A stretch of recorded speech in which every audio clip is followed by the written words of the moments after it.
Welcome to One of a Kind podcast. Slay that stage, your backstage pass to the minds of world champions of public speaking. Discover the stories, the strategies, and the skills of world-class speakers and get ready to transcend your fear of public speaking and slay every stage life presents to you. Hello, and welcome back to your very own podcast, Slay That Stage Champions Tour, with your host Ayesha Hussain and Tanvi Bhatt. And just like every episode we promised, this episode is no different. But is it really no different? Because this champion is one of the few female champions that we are so honored and proud to bring on. Tanvi, would you like to bring her in? Yes, thank you, Aisha. Hello, everyone. Welcome back to Slay That Stage, your go-to podcast to become a truly world-class speaker because, after all, you're learning from the very best in business. Today, we are delighted to be hosting an extraordinary speaker, a speaker who I've seen to completely own the stage and slay the stage every time she's on, whether it was a World Championship speech of 2018 or her speeches that she's continued to deliver and inspire audiences across the world. Today, we bring to you none other than Ramona J Smith. Ramona has been the 2018 World Champion of Public Speaking with Toastmasters International. She is truly a powerhouse and a gracious woman who's courageously surpassed over 30,000 people to receive this illustrious honor. Ramona's been born and raised in Cleveland, Ohio, and her journey of becoming a world champion has now taken her across the world to deliver keynote addresses across Dubai, Abu Dhabi, Oman, Qatar, Kuwait, Bahrain, basically the entire Middle East, and across all other continents as well, including India. So great. Ramona's bachelor degree in PR with a minor in marketing from the famed Baldwin Wallace University, and she's also currently pursuing an executive MBA from the Prairie View A&M University in Houston, Texas. And today she's joining us from Houston, Texas. That's not all. Of course, I cannot not mention her book called A World Champion's Guide to Public Speaking 10 Tips to Master the Art and Craft of Public Speaking. I need to get my hands on that copy as well, Ramona. Thank you so much for agreeing to be a part of our podcast and welcome to Slay That Stage. Thank you so much. Thank you for having me for that amazing introduction. For those of you who are watching, I am in my vehicle. Anybody who knows my entrepreneur knows that it is nonstop. It is constantly on the go, and we don't make excuses. We make it happen. I like that. We don't make excuses, we make it happen. On that note, I'd like to ask you, how did you make the World Championship happen for you? I didn't make it happen. It was the judges. But how I got there was passion, persistence, and authenticity. Passion, persistence, and authenticity. I first competed in 2015. I've been a member of Toastmasters since 2010, and I lost in 2015 at the district level. And I will never forget this woman's name, the woman that I lost to. And she's a beautiful woman, but if you've ever competed and lost to someone, the name just sticks. So the name Kitty Brandall will forever resonate in my mind when I think about that first devastating loss at the district level in 2015. I tried it again in 2016. I didn't even make it past the club level. And then in 2018, I moved down to Houston and I kind of had a mindset shift where I just wasn't competing for the title. I was competing to learn, grow, and have fun. And I found that when I tossed the idea of winning out and I just held on to the idea of doing my best every time, that's when I made it to the World Championship stage. And I know there was some luck and a little bit of subjectivity in there, but apparently that was my year to win. And I took the trophy, and I was the first woman that year to win in 10 years. And then the second African American woman to ever win at that time. And then at that time, it was the first trio of women to take first, second, and third place. And there was also a woman international president, Lark Doley. So it was a huge year for women's history in Toastmasters that year. I mean, talk about making history. That was a big year for us that year. And so I guess my journey to the world stage was just, as I mentioned, being authentic, being passionate, and being persistent. I actually want to ask you, on 2015, when you said you lost, and that's something very personal because I lost last year. Didn't place at all. And my first thoughts were, for first few seconds, I think about 2 minutes, I was like, I'm done. I'm never doing this. And I was competing for the first time at international. I'm like, I'm done. I'm not putting myself through this. But 5 minutes later, I was standing next to Alexander Matt, who was at that time second place winner. And I asking him, what can I do differently? How did you handle that loss? And what was your thought process when you decided to come back? I handled it the same way you did. I was devastated because I knew that year that I just knew I was going to be the world champion that year. I knew it. No one could have convinced me otherwise. I was not going to win that year. I had worked hard. I had practiced. I had mentors. I knew in my soul that I was going to be the winner that year. And when they called my name for third place, I was like, what is wrong with these people? This is the best speech ever. My speech was better than everybody's. How didn't I win? However, there's a big difference between knowledge and experience. There's a big difference between knowing about something and researching something rather than actually doing it and being on that stage. Excuse me for 1 second. Hey. Oh, no problem. I'm gonna say everything in there. Okay. So as soon as you get it to me, then we'll run the background. Okay. Then we'll go from there. As soon as I get done from here, I'm gonna be right back in there. Okay. All right. Thank you. Hashtag entrepreneurship life. All right. I was devastated. I was embarrassed when they called my name for third place. I was angry. I was angry with the judges. I was angry with Kitty Brandall. I was angry with Toastmasters International, and I stepped away for a long time. But once I realized that I love this organization, I love speaking, I don't want to just quit and give up. Yes, it hurt. So once I healed from that hurt, one of my Toastmasters mentors took me out for coffee, and he sat me down and he said, look, the reason why Kitty Brandall won is because she's a seasoned speaker. She knows the formula. She knows what the judges are looking for. That's why she won. The reason why you didn't win is because, first of all, your speech brought us down. It brought us down because you talked about sadness, you talked about divorce, you talked about depression, but then you didn't uplift the audience in the end. It's okay to take them down that hill on the roller coaster, but you never brought them back up.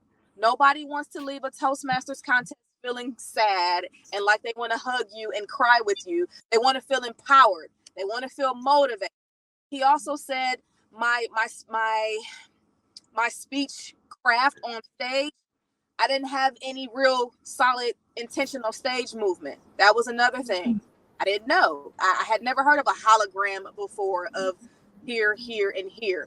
Another thing is I didn't use the power of three a lot in my speech. I didn't have a phrase that pays in that speech. So Larry Sapansky, who was my mentor, he shared with me those secrets that only seasoned speakers know. Now, somebody can watch the World Championship speeches and they can try to mimic and imitate, but it's that experience that helps take you to the next level. So that's what I did. After I lost and I was sad and I hated everybody and I felt like it was unfair and I got over those negative emotions, I asked for help, I listened, and then I tried again 2 years later and I implemented all his feedback. Wow. That's beyond inspiring, honestly, Ramona. Ayesha hails from the Toastmasters background. I have no affiliation with the organization, so I'm very curious to know, how did you foray to discover Toastmasters? What inspired you to compete in the very first place? Now I know what made you keep going at it until you won. But yeah, what was your career and life 1.0 before the whole championship and how it's transformed after it? Well, I was introduced to Toastmasters by my sister because I've always wanted to speak, but I didn't have the polished skills that were necessary. I was going time. My thoughts weren't organized. Of course, the filler words. And she said, if you really want to be a speaker, go to Toastmasters and learn some more polish. Get that polish. And I joined in Hawthorne, California. And I stayed in Hawthorne, California for a little bit. Then I went back to my hometown and joined what's called, it was a public club, but it was pretty much a corporate club, meaning that this organization created their own Toastmasters clubs. It was called the RTA, the Regional Transit Authority, that company. They had a club called the Cleveland Club. So the club that I was a part of in Hawthorne, California was very artistic, very creative, very dramatic. And so I was able to get the animation and the freedom to express my artistic theatrical side there. When I moved over to the Cleveland Club, it was very corporate. It was very professional. It was very straight up and down, direct. We are professional speakers here. This is what we're for. So I was able to get a merger of the creativity and the energy along with the professionalism and the polish. So when I started with Toastmasters, I was able to still be myself, but then throw that kind of, I guess you would call it the lack over that, to just give it a more, what would I call it? I'm going to take my time here. I'm not going to rush myself. So I got the creativity and I got the polish. So there was a balance there. So it wasn't kind of all over the place and be all dramatic like it's a play, but at the same time, it wasn't so serious like I was giving a corporate presentation. So I got that balance from both of those clubs. So of course, before you win the World Championship of Public Speaking, you're a regular Toastmaster. You go to your club meeting once a week or once a month or twice a month. And I was teaching. I was a teacher at the time. So I'm public speaking every day to my students, but it was nothing major. But after 2018, I didn't expect for things to change the way they did, but they changed significantly. Toastmasters is this huge organization. Their team is phenomenal. So then comes all the questions. Ramona, are you going to do this? Are you going to do that? Are you going to go here? Are you going to go there? Yes. I said yes to everything. Every interview, every magazine article, every podcast, every district that I could possibly visit, I said yes. And so from starting with Toastmasters to now, of course, I don't teach anymore. I speak full time, but I'm still a member of this beautiful organization that has changed my life and has exposed me to the world. Wow. And how do you believe your brand of speaking has evolved over the last few years of now being a full-time professional speaker from the day and date of you winning the championship? Has my style of speaking changed? Yes, how's your brand of speaking? Because I've seen your winning talk and it's beyond inspiring. And I see that now, the perfect amalgamation of creativity, theatrics, and the somber, serious delivery. You effortlessly displayed and performed both aspects of speaking. So, has your style and brand of speaking shifted considerably as an inspirational keynote speaker today? So it hasn't shifted a lot. There's just a difference between speaking at a Toastmasters event and at a women's conference or at high school auditorium event. Toastmasters is a culture. The Toastmasters who are attending contests and the international convention, they have a level of expectation. And as I mentioned, there's a certain formula to a Toastmaster speech. So when I'm speaking in Toastmasters, it's completely different than how I'm speaking at even a corporate function, even a Black History Month celebration. I have more freedom to have my own style there. Whereas if I'm speaking at a Toastmasters meeting, I know it has to be between 5 to 7 minutes. I know that I have to say what I'm going to say it, and then tell the audience what I'm going to say. I know that I have to kind of stay in this Toastmasters because that's the culture. But when I am speaking at a empowerment event, I have the freedom to talk about things that are more shied away from in Toastmasters. Toastmasters, we don't talk about sex, religion, or politics. Not that a political person or a person who includes religion into everything, or a sex counselor or anything like that, but I have the freedom to maybe put a little quote in there or maybe address something that I wouldn't in Toastmasters. So outside of Toastmasters, I have more freedom to be the ladybug speaker. Whereas in Toastmasters, I am the Toastmasters world champion of public speaking. So that's really the only difference, the freedom to kind of get outside the Toastmasters box when I'm speaking outside of Toastmasters. Amazing. Okay. Asha, do you have any questions on the journey of losing and then eventually winning? Because I know it must be resonating deeply with you right now. Yes, it does. But before I want to talk about the journey, I want to understand when you said mentorship and coaching and somebody guided you, how important that is, and how do you choose who's the right mentor for you?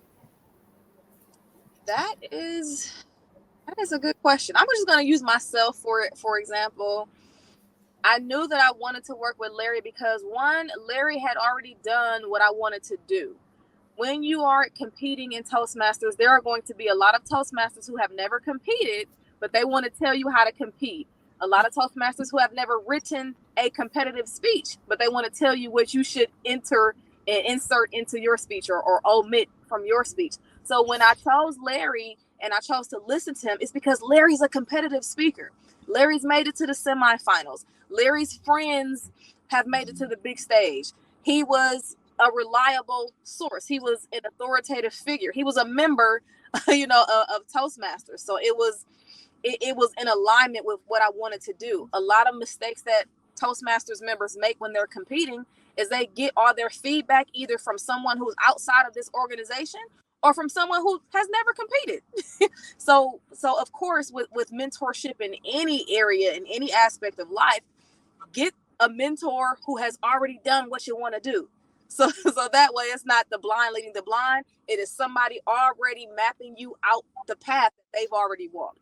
So that's one thing. That's why I chose Larry. And secondly, as far as coaching for the world championship of public speaking, you don't necessarily need to be coached by a world champion. It's going to be very expensive, one. But so if you have the professional development budget, absolutely go for it. But I wasn't coached by a world champion to get to the world championship stage. I was coached by leaders in my district who has seen hundreds and hundreds and hundreds of competitive speeches, and they knew what they were talking about. And I locked it into 3 people only, because what happens is you'll get what I call the Frankenstein effect. What is the Frankenstein effect? When you have this speech that you've written and you let 16 or 25 different people give you feedback, you're going to start pulling apart your speech and adding what he or she said and what their suggestions are, and then the speech becomes unrecognizable. So when you're getting coached for something, especially in competitive speaking, narrow it down to maybe 2 or 3 people who know what they're looking for and know what they're talking about, and keep that circle tight and keep it closed. Wow, that definitely resonates with me because I remember when I was coaching with Verity, and she did say that instead of you're going to 10 different people, you're going to get 10 different advice because each coach looks at a script differently. And that was one thing we decided that we're just going to keep it to 1 or 2 coaches. But something you said earlier on that after 2015, you placed third at district, but the following year, you didn't even move past club. That must have been, how do I say it diplomatically, been a heavy blow. I mean, just coming from a competition and a very competitive mindset myself, how did you decide that, yes, I can come back? Or when you came back, was there any baggage? And if it was, how you dealt with it? In 2016, I didn't prepare. I went in arrogantly. I said, well, if I could come in third in district in 2015, why can't I do the same thing in 2016? I did not prepare a great speech. I did not put in the necessary effort or work. I went in simply with an arrogant attitude, and I was humbled very quickly. And after that, I knew that one day I did want to compete again, but I couldn't compete with that same mindset. So it was really just a mindset shift. Why are you really doing this? Are you really competing just because you want to say you won? Or are you really competing for what Toastmasters is all about, to be a better speaker and a better leader? And then once I shifted that and I stepped away from Toastmasters for about a year, and then I knew when I moved to Houston, I wanted to get back in just Toastmasters, not just to compete, but for the community, for the people, for the new pathways, for just the fun side of it. So once I let all of the, as you mentioned, baggage of I have to win, I know I'm a great speaker, I need to win this. Once I let that go and just got in the flow of what Toastmasters is all about, that's the reason why I came back and I said I want to compete just to sharpen my skills. I don't necessarily have to win, but it seems like every time you don't, you're not in it to win it. That's when you win it. Oh, so beautifully said. That is, but I want to ask you, easy said than done. How do you let go of that? Because especially if somebody is inherently very competent, to let go of that desire to be the best who's out there, it's not easy. What helped you come to that stage where you said, you know what, it's not about me, it's about the audience. I just want to sharpen my skills. I want to get my message to the audience, which you currently do through your Ladybug speaking side. How did you reach that stage, or what helped you get there? I love Masters is a way. It's not the way. A lot of people get so wrapped up in this title from this organization that they think if I'm not the world champion of public speaking, I must not be a good speaker, or I need this trophy to solidify my skills and my greatness as a public speaker. That's not the truth. That is not the truth. Just because you never win a contest or you never win the big title or get to the big stage, that has nothing to do with who you are as a speaker. That is one organization out of plenty. That is one stage out of millions of stages. And I had to really understand that we put so much weight on just one organization and one contest, when there are so many organizations and so many stages where we can share our message and get our voices out there. And once I realized that, hey, if it doesn't happen in Toastmasters, it could happen elsewhere, or I could just speak wherever I want to. It's not going to take away my value as a speaker if I don't win the contest. And I really understood that and built up confidence in myself instead of letting my confidence be measured through a trophy. That's when I realized, like, hey, if I win, I win. If I don't, I don't. Either way, I'm still world champion, even if Toastmasters never says so. Wow, I like that confidence. And I just, being a woman, I've noticed a lot this in women, that especially when it comes to public speaking, something holds us back, and confidence is one of the biggest missing key ingredient. Uh, and I'd like to ask both of you, Tanvi and Ramona, that you both are, seasoned speakers. How did you hone on that confidence? What would you say to our new aspiring, especially female speakers that find your voice, own your story? What would you tell them? Go ahead, Tommy. Oh, okay. Well, I've been speaking a little over 12 years, and honestly, I was not really a very confident speaker early on because professional speaking was not a career path for me. I had to get on stages to spread my message, to gain visibility for the work that I was doing, because the industry that I was championing in India of personal branding since 2012 did not even exist at that time. The first 3, 4 years, I just had to get invited on every stage possible where my target audience was, to help them understand what personal branding is, why it matters, what's thought leadership strategy, how to build yourself as a brand, as a thought leader. That was my foray into the world of professional speaking. That's how I became a keynote speaker. I didn't plan on doing this. I still call myself a brand strategist. Public speaking was always a passion, right? So, confidence in terms of I know what I'm good at, but I don't know how to put it across is always there. I had never trained or gotten myself coached the way I did last year with Craig. So, confidence was always an issue for me. I knew what I'm very good at, but I just didn't knew how to best put it across because my target audience was always miles ahead of me. So naturally, when you are most of the time 25 years younger than the youngest person in the room, which is a CXO level leader, when you are the only woman in the room, right? And in a country like India, these are two huge challenges. And I had to transcend both these factors, which were always tagged against me, to still be able to get back up on every stage that invited me, put on a brave face, show courage, manifest courage until it became who I am. And one beautiful realization I had over time was that the more authentic I became, the more humble and proud I became at the same time to balance out my journey as a speaker and an expert, the more deep I went into myself of becoming more self aware of what makes me an absolute unicorn in my industry. That's when I became that much more confident. So that's been my journey of becoming more confident every single day. And that only has been possible because I became that much more self aware every single day. Wow. That's awesome. I love that because in Toastmasters, it's very much male dominated as well. And a lot of women get intimidated by men, especially men in suits. And if you don't see a lot of women in your field and you don't have anybody to talk to and you don't have anybody to relate to, it can be discouraging. True. For me, I've always loved to speak. I've always loved to speak. I've always loved to get on the stage. So I was not really concerned with who I was competing against, with what the men were talking about. With I was only concerned to get my message across, get on that stage, and have fun.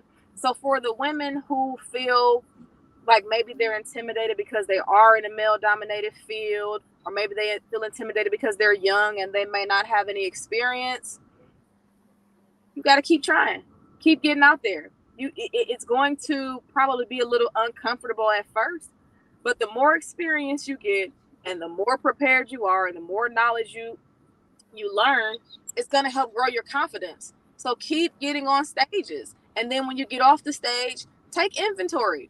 How did you feel? Why did you feel that way? What made you feel that way? What can you do to not feel that way ever again? What work do you need to do within yourself, or was it something that you could have done differently with your speech preparation? What are the things that you need to do in order to make yourself feel like you were ready, feel like you belonged, and feel good when you left the stage? Maybe you didn't wear something. Maybe what you wore, you didn't feel good with what you had on. Maybe you wanted to wear blue that day because blue makes you feel great, but you didn't take your blue suit to the cleaners and you had to wear all black and you felt it brought down your mood. Confidence comes with how you look as well. Maybe you were having a bad hair day. Maybe you were self-conscious about something. What is the reason why you're feeling that way, and what are you going to do about it? We have to take confidence into our own hands, and we can't wait till somebody comes up and says, oh, you were great, or you did a wonderful job. We can't wait for other people to pour into us to tell us how amazing we are. We have to pour it into ourselves. So if for some reason someone listening or watching, if you're feeling not confident or if you're lacking confidence, I have to ask you why. Why are you feeling that way?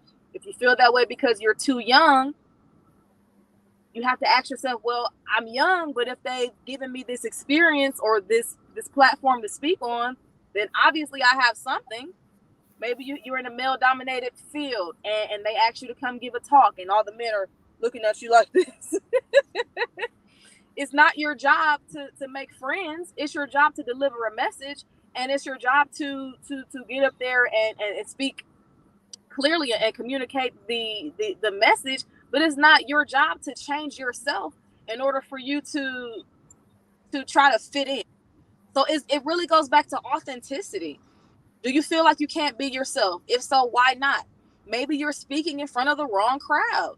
You need to go where you're celebrated. If you keep finding yourselves in these situations where you are uncomfortable, then you have to take the power and you have to change it for yourself and figure out what's wrong and what I need to do differently.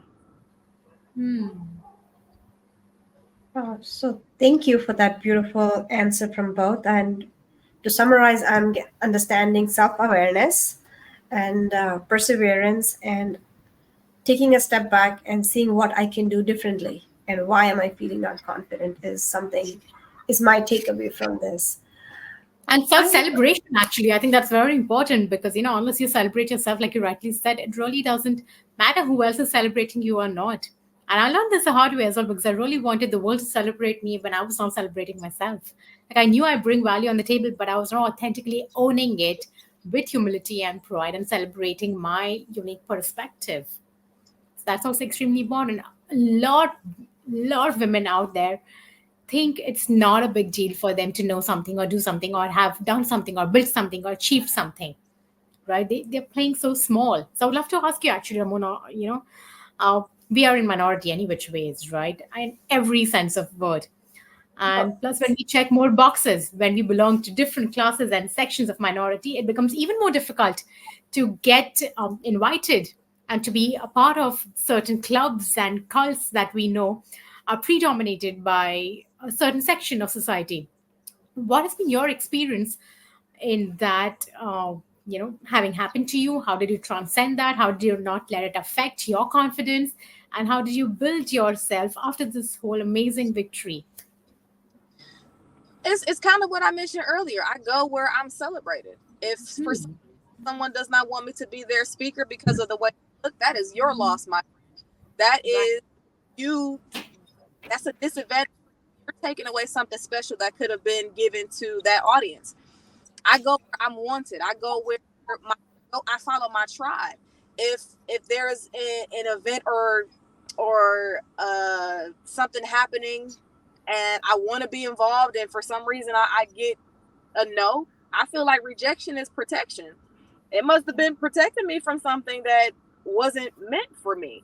And if for some reason there is a great event that I want to be a part of, but there was a rejection, then I can find something similar or I can create it myself. I don't have limits. I don't have boundaries, especially in this digital world where we can do things online and we can be in two different countries at the same time. There hasn't been anything that has just discouraged me or limited me because there are so many opportunities out here. We just have to go and search for them and find them. Because for most of us, speaking engagements are not going to fall into our laps. We have to network. We have to put ourselves out there. We have to post on social media. We have to be consistent. But for me, because of Toastmasters, a lot of people are requesting me as their speaker. But for the people who may not be getting the opportunities that they want because of the way they look or their religious beliefs or just being a minority and not fitting in, you got to find the people who want your story. You got to find the people who are similar to you. You have to find those groups or those groups of African American women or Indian American women or uh, Indian professional speaking women. Find those niche groups and get in where you fit in and go with the people who are like, yeah, come join us. And we want the inclusive parts, the people who are positive, the people who have created a safe space for you. And that's why we love Toastmasters so much. That's why we love Toastmasters so much, because you can find a club out of 300,000 clubs. You can find one or two or three or four or more that when you come as you are. It's a safe space. You're welcome. So it's the same thing with your speaking. You need to find audiences that want your message. You need to find audiences that you're comfortable speaking to. And you need to find audiences that are seeking what you're giving. And that way you're not at risk all the time. Amazing. I think this is going to really resonate with a lot of women speakers across different sectors of society. And what you shared is truly powerful, because we often hold ourselves back because of illusions of limits that we set on ourselves, right? So I really would love to hear if and when you ever found yourself surrounded by these illusions of limits, how did you realize that, oh my God, this is just a self imposed illusion and not a fact? And how did you transcend that? Absolutely. That was when I went to college. So I had some issues with college in the beginning. And I used to blame it on my parents. I used to say, well, neither one of my parents went to college. So how do I know how to do college? How do I know what college is all about? I went to college 4 times and each time I failed. And I felt like maybe I just wasn't good at college, or maybe college just wasn't for me, or that's just not my lot in life. And I felt like I would never get a degree. I felt like I'm just not college material until I found out that I was going to be someone's mother. And once I found out I was going to be someone's mother, that shifted so many things for me. Wow. I didn't want my son to think I was a failure. I didn't want my son to have those limits placed on him, thinking he could only go as far as me. And when he was just 6 weeks old, I decided I want to better myself and I want to go back to college. So to eliminate that limiting belief that college wasn't for me, it was sparked by this little person who's going to be watching everything that I do. So when I went back to college, I had to surround myself with a team that was going to help me, an academic coach, an academic advisor, my counselor at school, and even my family holding me accountable to finish what I started. So for me, that was the biggest shift, knowing that the kid is going to say, well, you dropped out, so can I. Or, well, you never finished. I don't have to. Or, you didn't commit, so why should I? And after that, I didn't have all the limits were removed, especially when I finished and I graduated magna cum laude. That was amazing. So Wow. no more limiting beliefs. They're gone. That's amazing. Asha, have you ever found yourself caught up amongst such illusions of limits? Oh yes, and I mean, as just as Ramona was telling her story, I've realized that it was same thing for me. I got married and I was like, yes, very happy housewife, and I was fine being that. I loved it. But then come along my baby, and my mom asked me similar question, something along the line, "What do you want her to think of you?" And I was like, and that had a whole thought process change, and I was like, it's not about me anymore. It's not just how I vision or what I'm comfort with. And just as you said, Ramona, that resonated so well was seeing that I want my daughter to have no limits. And for that, I need to lead by example. And that was what pushed me beyond my comfort zone. And I'm trying to do the same right now, just like at my age and with full-time job, children, and everything, trying to establish as a public speaker. This is completely second career. And this is me telling them that anything is possible and age is no limit and responsibility is no limit. I mean, 6 weeks and you went back to college. Wow. So I think when you put your mind to it, anything can be achieved. Um, but I'd also like to add to that, you need to have the right team. It's not an individual task. You need to build that team, build that community, and use it to your advantage and give it back when you're ready. That's that's my thoughts on that. Sorry, that just went on a little bit of an emotional journey there. No worries, that's okay. That showcases your authenticity as well. So, okay, tell me one thing. We all are advocates about storytelling, right? And as whether it's world champions or speakers in general, we should be telling epic stories that move mountains. My question to you is, how do you pick out the stories from your life, or when you're coaching someone, how do you have them pick out the stories from their life that will actually move mountains for your respective audiences?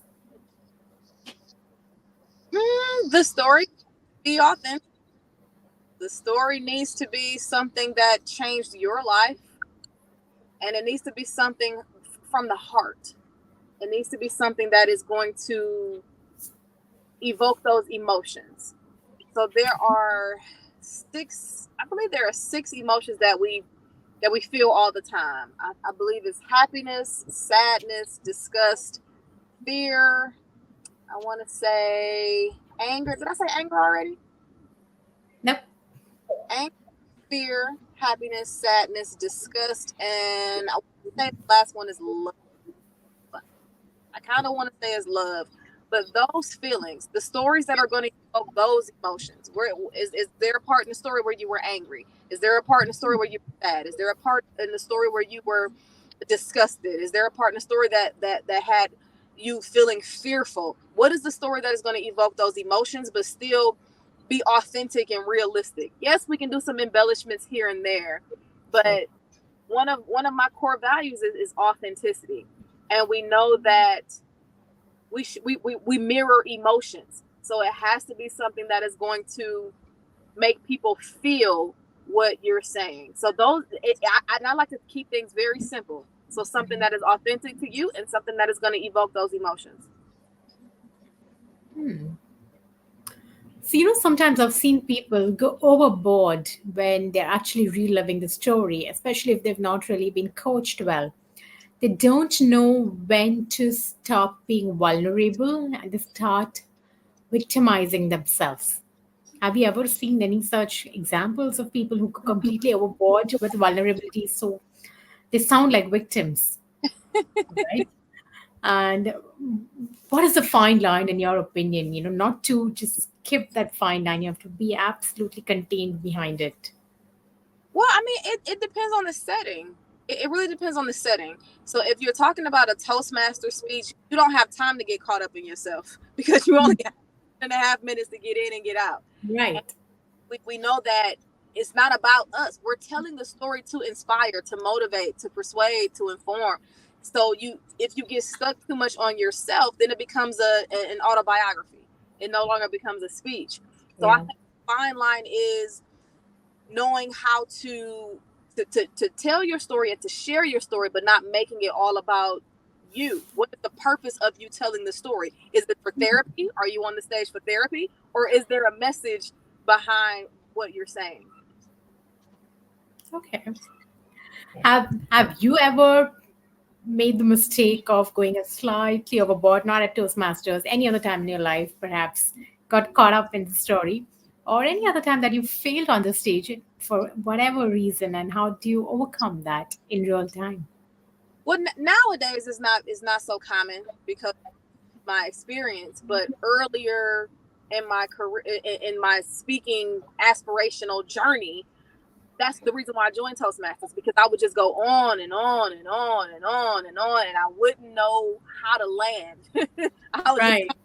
plane of thoughts and words, and I just didn't know how to land. So earlier on, that was a big issue. I didn't know when to stop.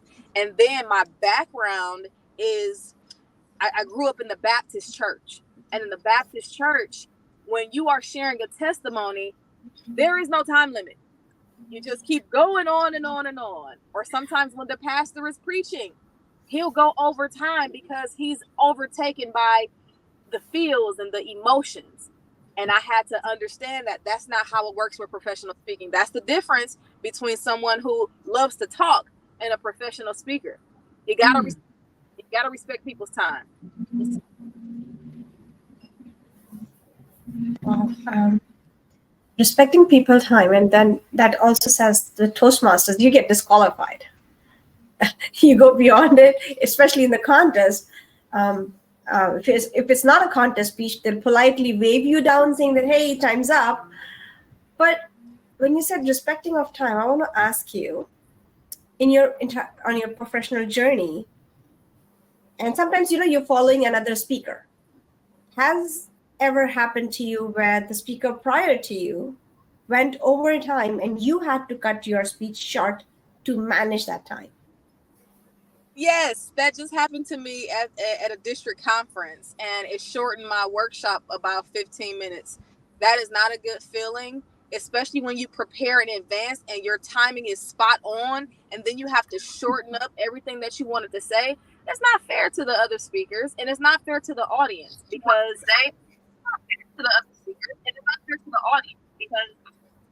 I'm starting to hear a little echo. Yeah, we did too. It's gone now. Yeah. But I was saying it's not fair Yeah. to the audience, not fair to the presenter. So going over time, and that's what I love about Toastmasters. You see those lights, you see that red light, wrap it up. It's time to wrap it up. But that is a skill that you have to practice. Got it. Tanvi, you've done TED Talks. Mhm. How's, and I don't have much experience there. So for our listeners, would you like to tell us how does the timing work there if someone's aspiring to be a TED Talk speaker? Sure. So, like Ramona brought up, I think TED Talk also is obviously more relaxed compared to the time duration. We have around 18 minutes over there. But you'll invariably see the very first draft of your speech would be possibly around 20 to 25 minutes, and eventually the last final table read version of your speech would be somewhere sweet spot between 16 to 18 minutes. Yeah. But I've seen some of the most extraordinary speakers giving their TED Talks limited to 11 or 12. And I think that's the right attention span also for people to wrap up their speech in. I think Toastmasters really onto something when they say that you have 8 minutes on the clock, nothing more than that. And I've seen some of the most amazing speeches of TEDx speakers also be in the sweet spot of 11 to 12. But managing time definitely happens only with multiple iterations when you are really practicing and preparing your speech prior to taking stage. And I'm sure that's the same for you as well, Ramona, whether you are doing a Toastmasters or any other workshop or keynote also today. So, Ramona, I'd like to ask you, just a follow up in Tanvi's, that when you're preparing a speech or a workshop, how well do you time yourself, or how? And I'm not looking for a magic number because I've been told there is no magic number. But if you were to pick a magic number, how many times would you tell somebody to rehearse either for a contest speech or a workshop or a keynote, that your timings are bang on and that you're respectful of your audience? As far as competitive speaking, that is 100% practice, practice, practice, practice, practice. You have to get that timing perfect. Like you said, otherwise you'll get disqualified. So the priority is timing. Well, one of the priorities of competitive speaking is the timing, because you have to get it right. You have to nail it. With a keynote, because you have between 30 minutes to an hour, depending on the platform or what the event planners are looking for, you can get it. You start to get a feel of it. You don't have to practice over and over and over, especially if it's something that you've a speech that you've given prior, a subject matter that you are very familiar with. You don't have to practice a keynote 100 times. I wouldn't suggest that, because one, who has the time, and two, is not as and to have tops for a workshop. That's even more freeing, because a workshop is very interactive. It's very engaging. You may have handouts. You may have a workbook that they're working on. You may have time where they're working together in groups. So I would say with competitive speaking, practice as much as you can, and even more than that. With a keynote, if you have a keynote and you know it's coming up 3 months in, I would say maybe practice 10 hours total, tops. And with a workshop, it's hard to practice a workshop because you're teaching, you're interacting, you're engaging. I mean, you can go over it a few times to be familiar. If you have a slideshow, of course, making sure that's smooth and seamless, but that's you have even more flexibility to move around, and it's not so much scripted. Okay. Um, Ramona, as yeah, Aisha, why go don't you ahead. go ahead? No, I was Okay. just asking from her experience that from your winning title to here where you are today, I mean 6 years, is there anything in particular that you learned in the topic of art of public speaking that you think can benefit our audience today? Absolutely. Everybody has a story. Everybody has a unique voice, and we all don't need to sound the same. A lot of speakers get caught up in what they think people want them to sound like. They get caught up in trying to be exactly like someone else, or they feel like, if I don't sound like Tony Robbins, or if I don't sound like Eric Thomas, or if I don't come out there with all the energy and motivate everyone, I'm not a great speaker.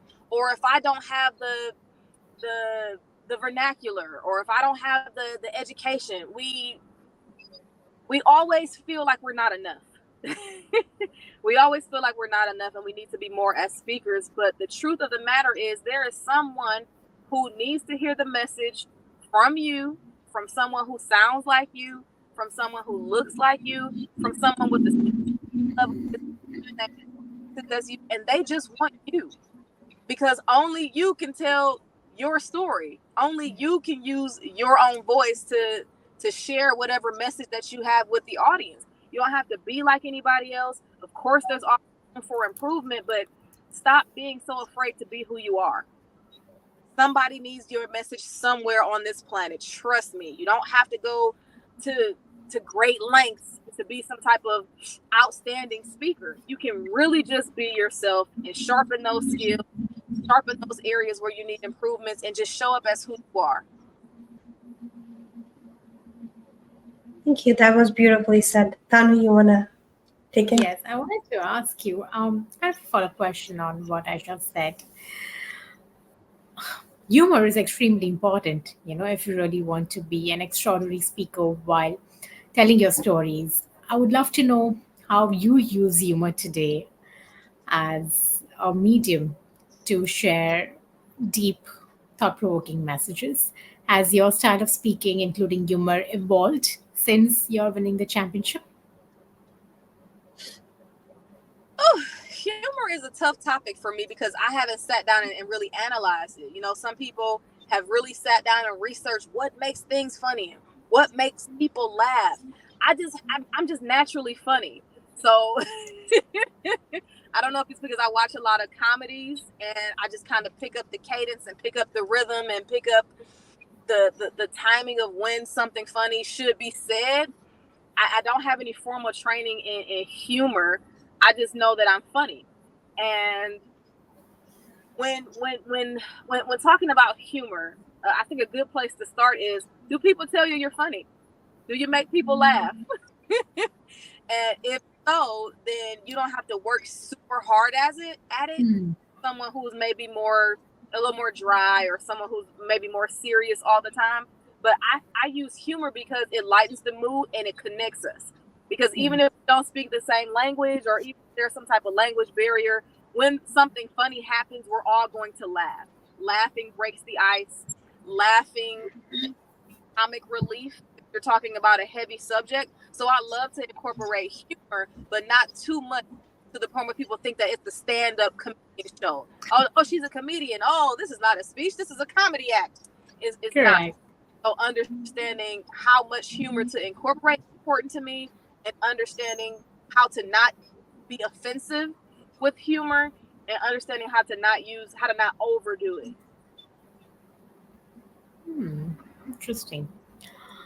For someone like me, humor doesn't come naturally to me. I've always had more inspirational style of speaking. Any tips that would help me kickstart my journey of infusing more humor in my talks? As I mentioned, I'm not really sure there, because humor, that's not really my area of expertise. That's not something I ever had to work on. I would say maybe follow Darren LaCroix. He's the 2001 world champion of public speaking, and he has lots of workshops and webinars and programs to help people with humor, because he's really took a lot of time to figure it out, to understand it, to teach it, to learn it, and to master it. Or go to some comedy shows.